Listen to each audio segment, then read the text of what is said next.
Oke, kenalin nama saya Komang Jaya Laksmana BP dengan NIM 2023-11007. Assalamualaikum warahmatullahi wabarakatuh. Pada kesempatan kali ini izinkan saya membahas mengenai modul sistem kontrol, modul 2 yang berjudul metode analisis sistem order 2 menggunakan MATLAB. Jadi, pada modul ini akan membahas mengenai yang pertama itu order. Apa sih itu order? Order itu adalah pangkat tertinggi dari suatu nilai S pada penyebut fungsi alih. Nah, di sini ada sedikit contoh. Saya menggunakan contoh 2 per S kuadrat tambah 3S plus 5. Dapat dilihat pada transfer fungsi ini, pada penyebutnya, itu pangkat tertingginya adalah 2. Sehingga pada transfer fungsi ini dapat disimpulkan bahwa ordernya itu adalah 2. Baik, tadi kita membahas mengenai order pada transfer fungsi atau fungsi alih. Berikutnya sini, apa sih itu fungsi alih? Fungsi alih itu adalah perbandingan output dan input menggunakan transformasi Laplace. Dan transformasi Laplace itu merupakan metode matematika yang merubah fungsi domain waktu ke domain frekuensi. Adapun sedikit rumus umumnya pada transfer fungsi ini sendiri, yaitu GS sama dengan Laplace keluaran per Laplace masukan. Nah, pada modul ini, modul 2, menggunakan simulasi sistem pegas, di mana sistem pegas ini memiliki beberapa parameter yang perlu diperhatikan. Yang pertama itu M, atau massa balok. Di sini kita menggunakan M itu sebesar 5 kilo. B itu redaman, menggunakan 4 Newton per meter. Selanjutnya K, atau konstanta pegas, menggunakan 1 per meter. Di mana di sini ketahui bahwa UT adalah gaya yang diberikan pada balok pegas dan YT adalah perpindahan balok terhadap titik kesetimbangan. Sehingga dari rangkaian ini dapatkan fungsi alihnya itu menggunakan rumus transfer fungsi YS per US sama dengan 1 per M kali S kuadrat tambah BS plus K sama dengan 1 per 5 S kuadrat plus 4S plus 1.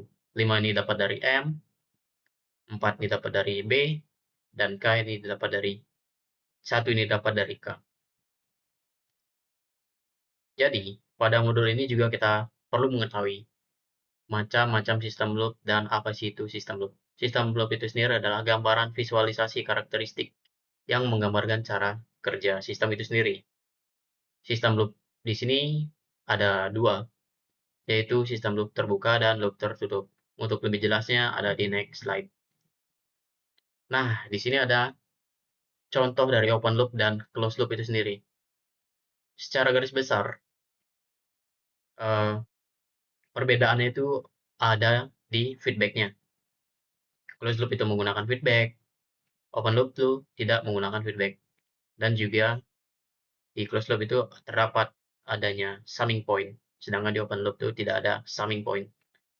Nah, feedback ini apa sih gunanya? Feedback itu adalah suatu umpan balik, yang dimana umpan balik ini maksudnya ketika kita menginginkan suatu nilai set point-nya itu adalah sekian, namun di output-nya itu tidak mencapai nilai sekian, maka feedback ini akan bekerja mengirimkan sinyal ke summing point dan menghasilkan sinyal error. Sehingga sinyal error ini akan berguna untuk mengoreksi nilai, sehingga nilai set point yang kita tentukan tadi itu tercapai. Dan proses itu terus berulang di closed loop. Baik, di sini ada metode root locus, adalah salah satu metode yang akan kita gunakan pada modul ini. Di mana metode ini adalah analisa kestabilan sistem dengan menggunakan parameter penguatan K.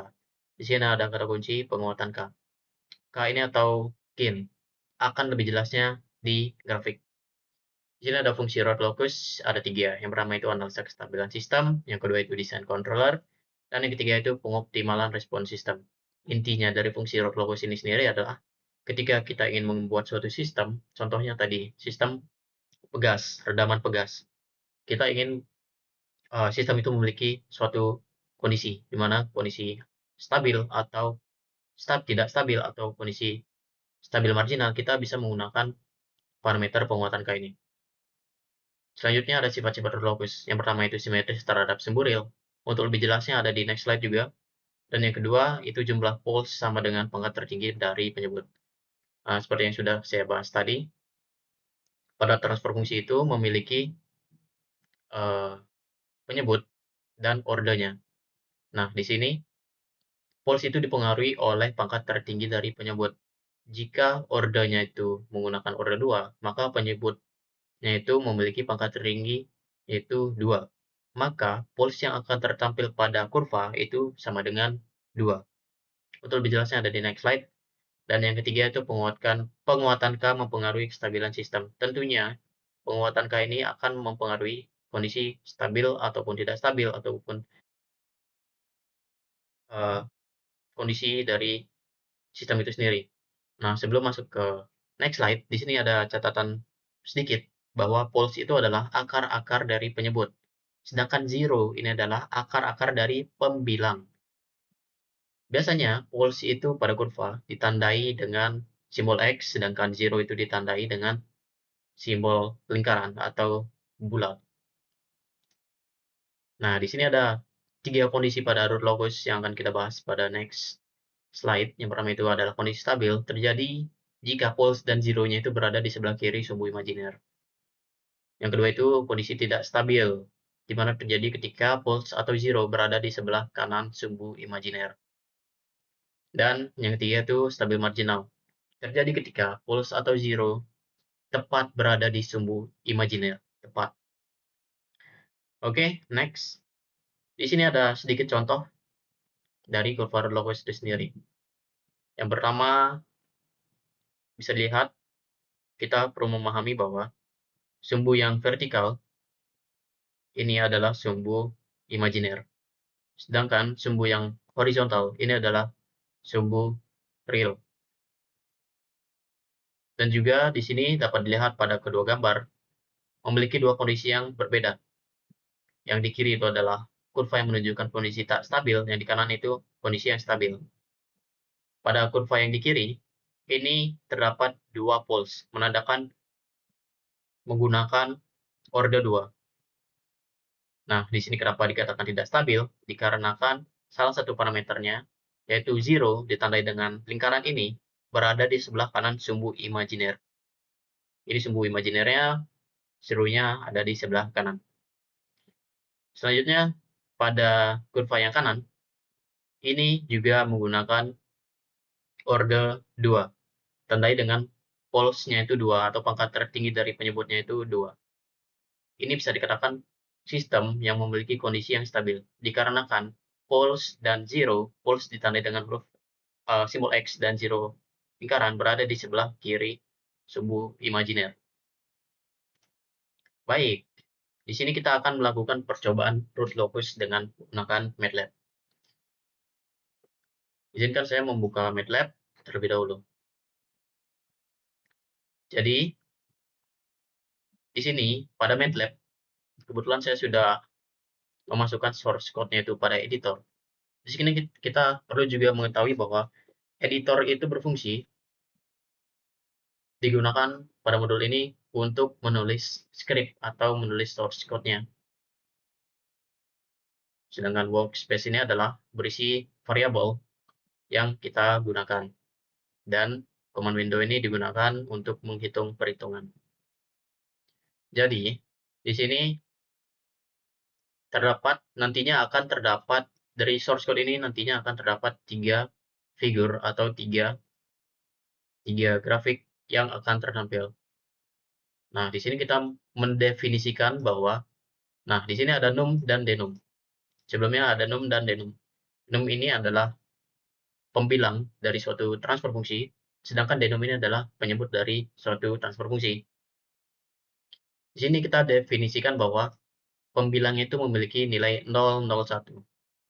Maka 001 ini tidak mempengaruhi dari transfer fungsi yang akan ditampilkan, sehingga transfer fungsinya ini yang akan tertampil itu adalah 1/5s kuadrat tambah 4s Oke, ketika kita merunning dengan mengklik tombol run pada MATLAB, di sini terampil 3 figur seperti yang sudah saya katakan, kita sudah definisikan sebelumnya transfer fungsinya, yaitu 1/5s² tambah 4s plus 1. Nah, pada figur 1 ini memiliki kondisi underdamped, bukan critical. Namun secara kasar mata di sini terlihat kritikal. Namun, ketika lebih jelas, lebih teliti, dapat diperhatikan dengan mencari nilai peak response. Di sini akan tertampil nilai overshoot-nya itu sebesar 0,187. Maka respon ini bisa dikatakan bukan kritikal.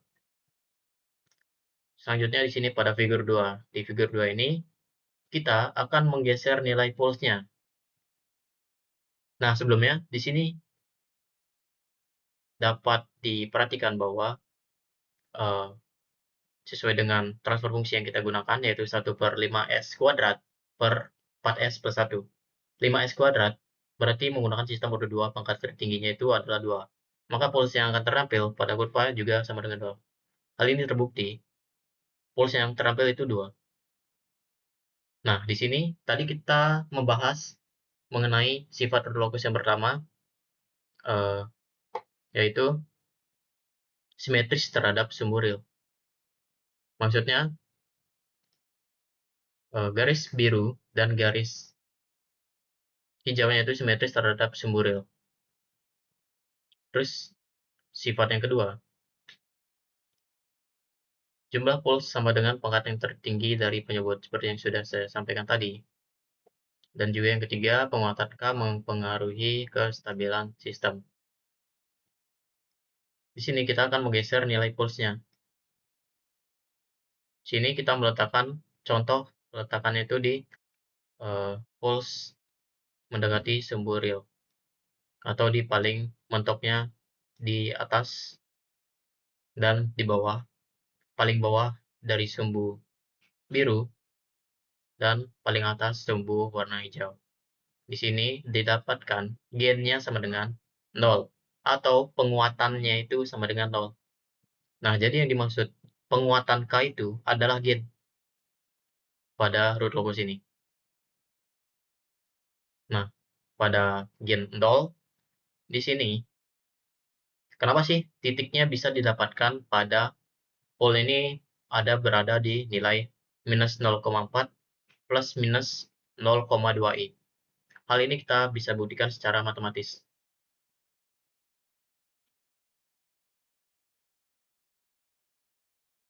Bahwa kita menggunakan tadi transfer fungsinya 1/5s² tambah 4s plus 1 sama dengan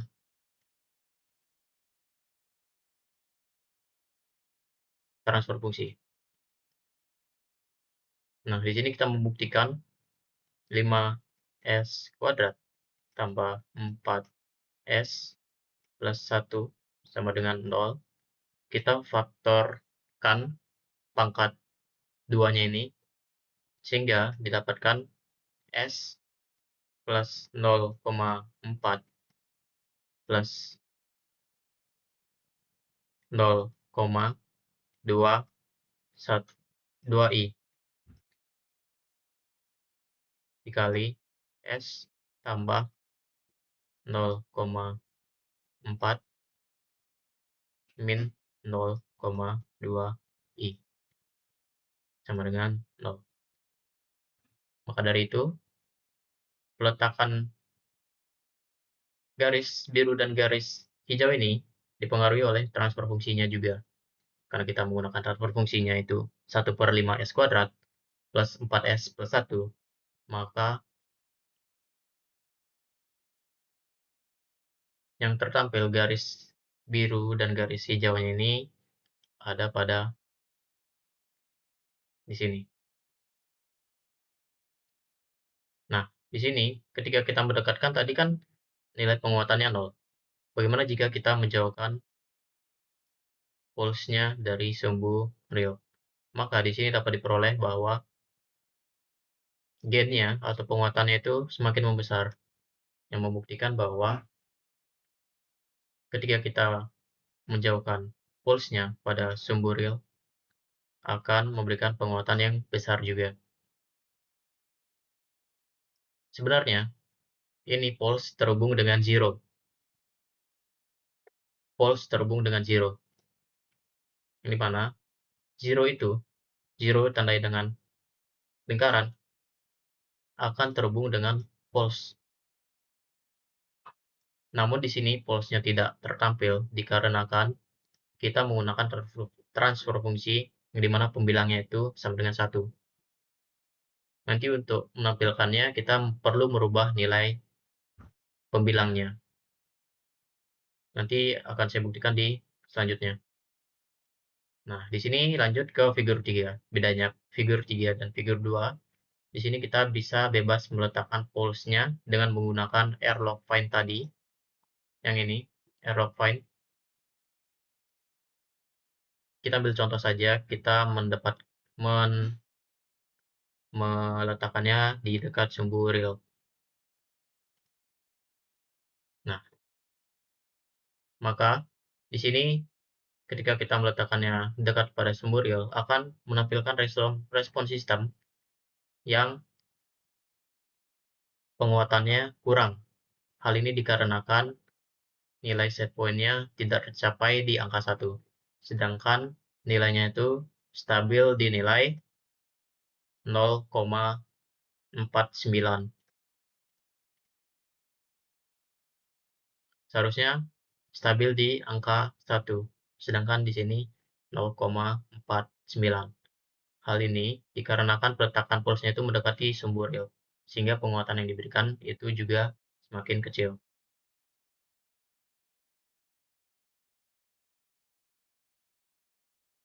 Sekarang kita coba letakkan pulsnya itu menjauhi sumbu real.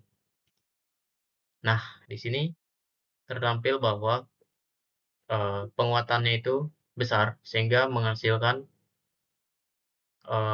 kurva respon yang juga semakin kuat, ditandai dengan stabil di angka 0,79. Dan di sini memiliki overshoot karena penguatan yang diberikan juga besar.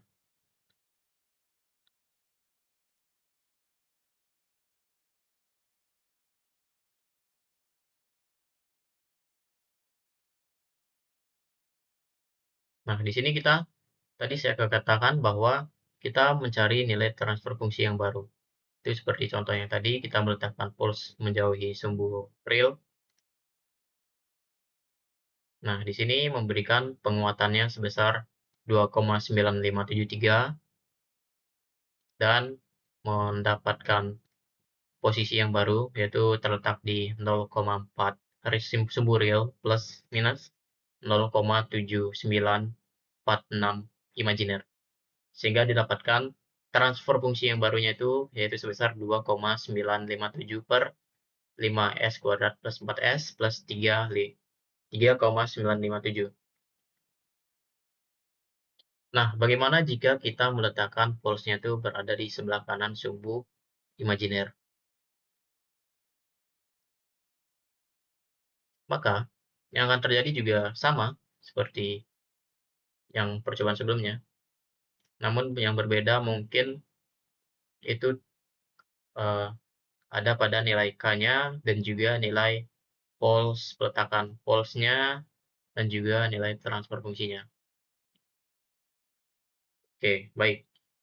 Di sini kita menggunakan num-nya itu atau pembilangnya itu sebesar 1. Bagaimana jika kita merubahnya menjadi 21 per 5s kuadrat plus 4s plus 1.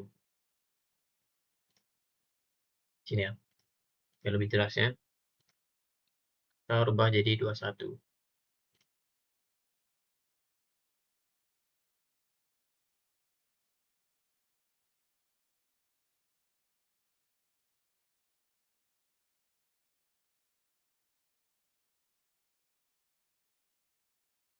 Nah, sini karena kita mendefinisikannya hanya satu figur, maka yang tertampil juga satu figur. Di mana di sini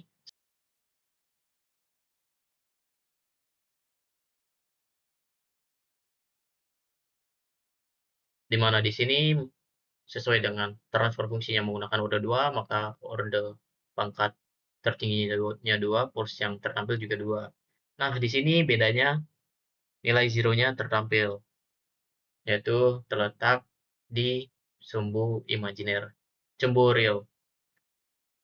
Hal ini dipengaruhi bahwa nilai pembilang akan mempengaruhi dari peletakan pulse-nya itu sendiri. Di sini pulse-nya itu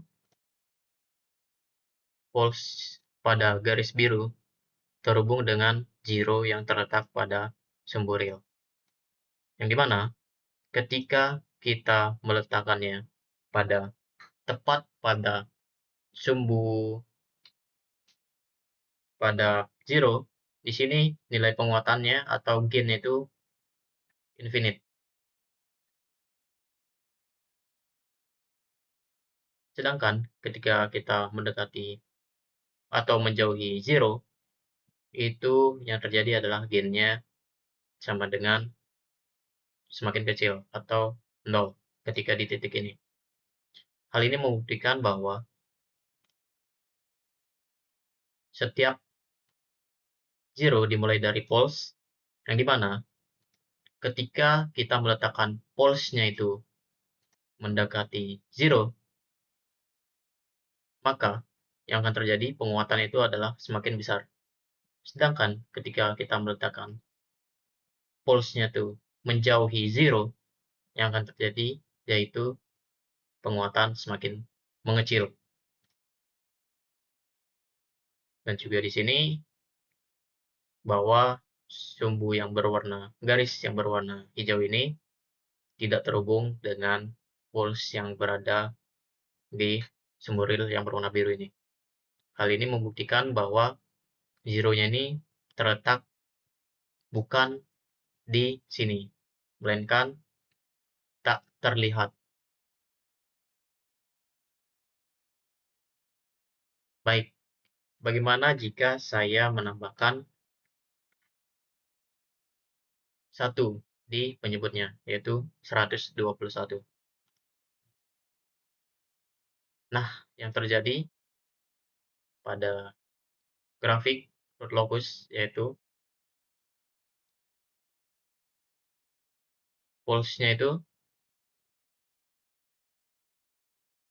tetap jadi 2, namun grafiknya berubah menjadi seperti ini. Dan juga pengaruh peletakan pulse ini sama. Ketika kita meletakkan pulse-nya itu mendekati zero, maka penguatannya itu semakin besar atau infinite. Sedangkan ketika kita meletakkan pulse itu menjauhi zero, maka gain atau penguatannya itu semakin kecil. Mungkin sekian dari metode root locus. Kita balik lagi ke PPT.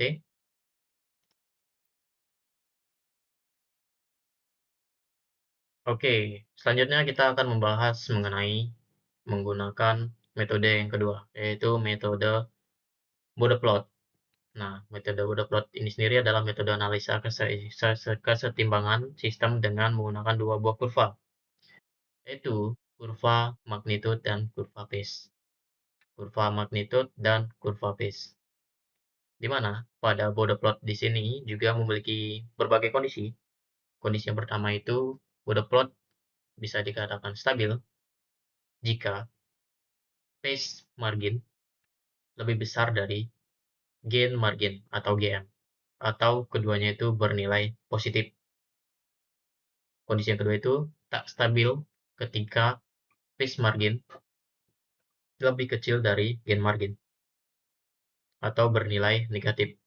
Dan yang ketiga itu bisa dikatakan stabil marginal ketika kedua margin bernilai 0.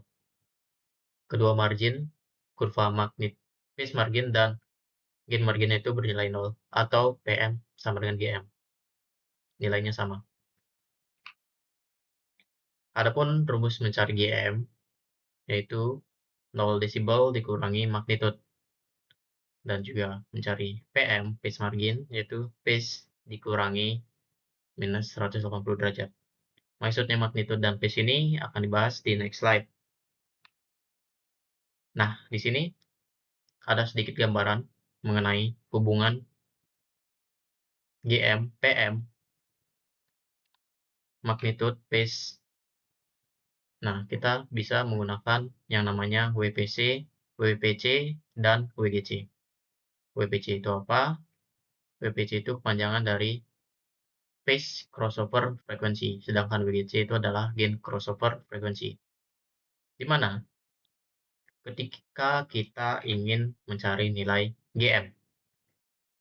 Nilai GM, kita tentunya mencari nilai magnitude. Harus mencari nilai magnitude yang akan dikurangkan dengan nilai 0 desibel. Untuk mencari nilai GM, kita harus mencari tahu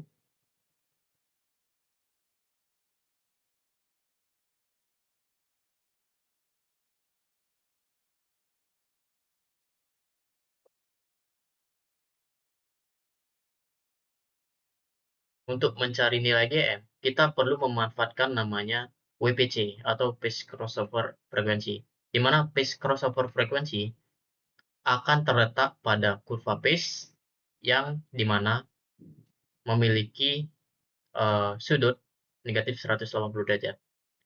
Yaitu untuk mencari GM, saya ulangi, kita perlu memanfaatkan yang namanya WPC atau phase crossover frequency, di mana WPC ini terletak pada kurva phase yang nilainya 180 derajat. Di mana pada grafik ini terlihat pada phase yaitu terletak pada di sini, kurang lebih di sini, minus 180. Lalu kita tarik garis lurus ke atas menuju kurva magnitude, menyentuh nilai ini, didapatkan ini nilainya 20 desibel. Masukkan rumus 0 dikurangi 20 desibel sehingga mendapatkan GM yaitu minus 20 desibel. Sebaliknya, ketika kita ingin mencari nilai PM, kita harus mencari nilai phase. Untuk mencari nilai phase, kita bisa memanfaatkan WGC atau gain crossover frequency. Gain crossover frequency ini terdapat pada kurva magnitude yang bernilai 0 desibel. Kurang lebih ada di sekitaran sini. Lalu kita tarik garis lurus ke bawah menuju kurva phase sehingga menyentuh kurva, di mana di sini kurvanya terletak pada nilai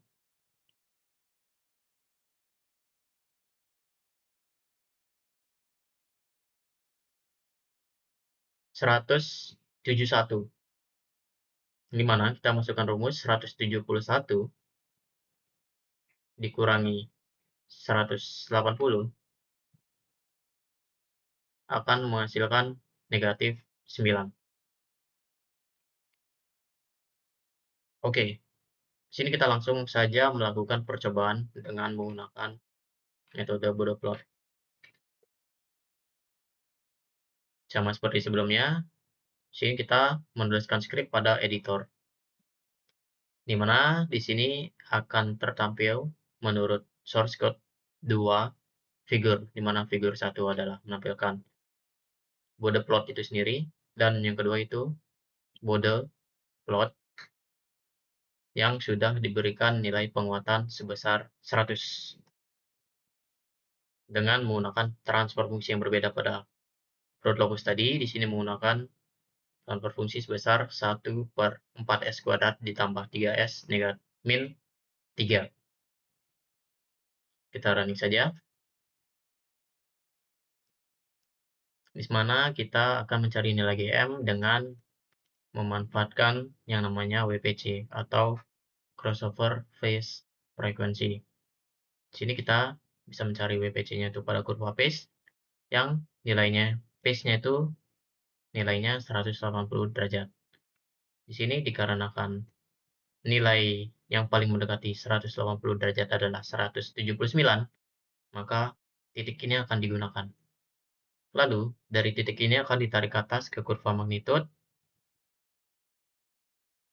sehingga mendapatkan magnitudenya itu sebesar 34. Sini magnitudenya sudah didapatkan 34. Kita masukkan ke rumus bahwa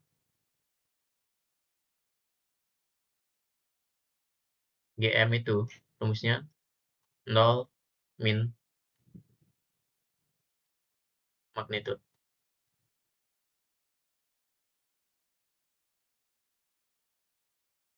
Dapatkan bahwa 0 dikurangi 32 sama dengan minus 32. Sedangkan pace yang akan kita cari berikutnya itu rumusnya pace margin sama dengan pace dikurangi minus 180 derajat. Dimana pace ini belum diketahui, sekarang kita akan mencari nilai pace-nya. Nah, kita sudah mendapatkan nilai GM-nya, yaitu di sini juga terdapat indikator bahwa nilai GM itu bernilai negatif secara 34 desibel. Selanjutnya kita mencari nilai PM-nya dengan memanfaatkan yang namanya WGC atau magnitude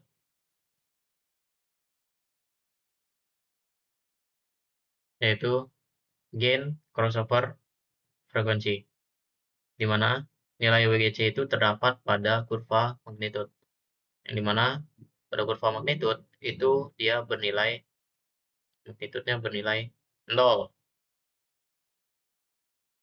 Maka kurang lebih di sini kurang lebih karena kurang presisi kita toleransi di angka magnitudenya 0,0324. Lalu kita tarik garis lurus ke bawah hingga menyentuh kurva pace. Itu di sekitaran sini. Sehingga di sini kita dapatkan bahwa pace-nya itu negatif 172. Pace-nya itu negatif 172.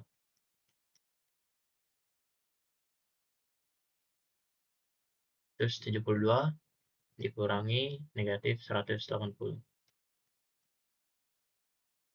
Sehingga PM-nya ini didapatkan kurang lebih nilai 8.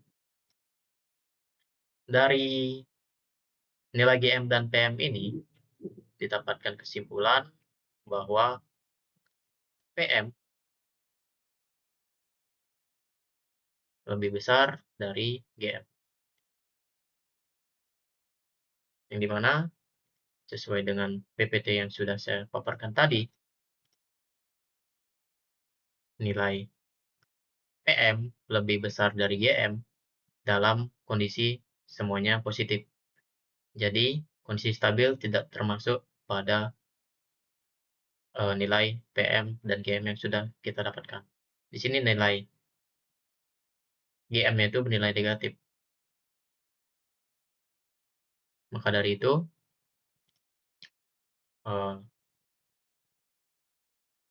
bisa dikatakan kondisi budoprot yang kita peroleh itu tidak stabil dikarenakan salah satunya PM dan GM-nya itu bernilai negatif.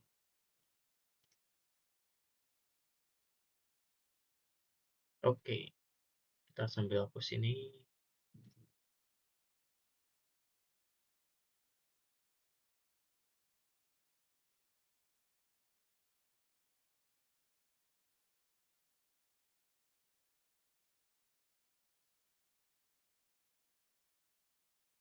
Oke, bagaimana jika saya merubah K-nya itu menjadi 1000? Apa yang terjadi? Sama kita mencari nilai GM itu menggunakan WPC di sini, lalu kita tarik garis ke atas. Dapatkan bahwa magnitudenya itu 54.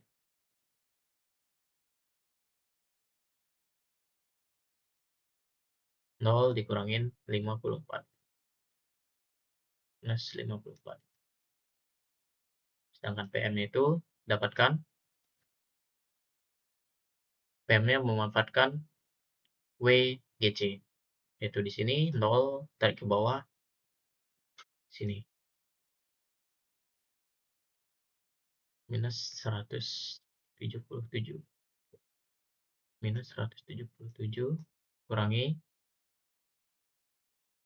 dikurangi minus 180. Dapatkan kurang lebih 3. Jadi, di sini masih dikatakan kondisinya tidak stabil karena salah satunya nilai negatif. Walaupun nilai PM-nya itu lebih besar daripada nilai GM-nya. Oke, lanjut. Bagaimana jika saya mengganti nilai K-nya itu menjadi 1?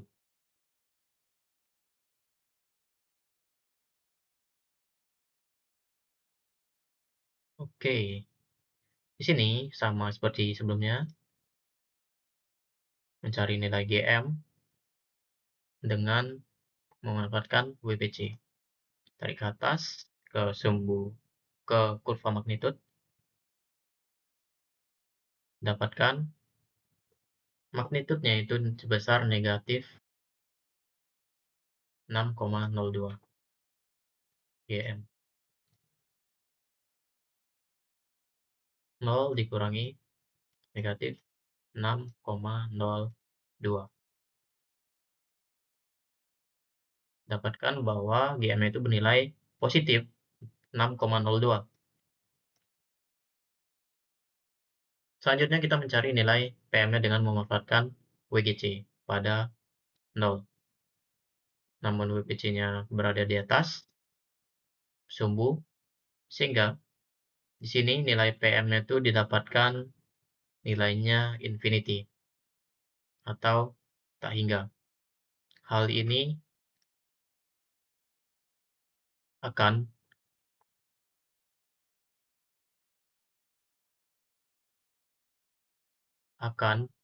memberikan kesimpulan bahwa PM lebih besar dari GM. Sehingga pada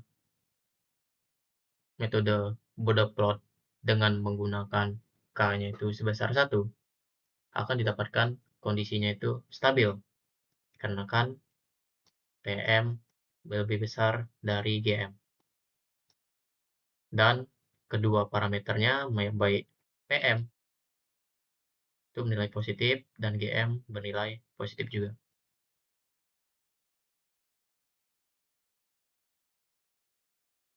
Oke, bagaimana jika saya menggantinya menjadi angka lain?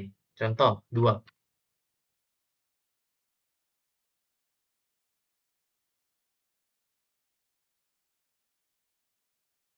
Maka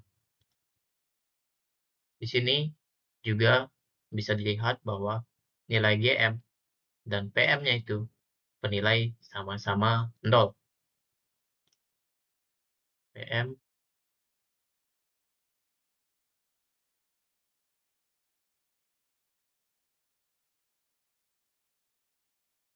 maka ini adalah kondisi yang menunjukkan border plot memiliki kondisi stabil marginal, yang dimana sesuai pada PPT, stabil marginal terjadi ketika kedua margin bernilai 0 atau PM sama dengan GM. Oke, baik. Di sini balik lagi ke PPT.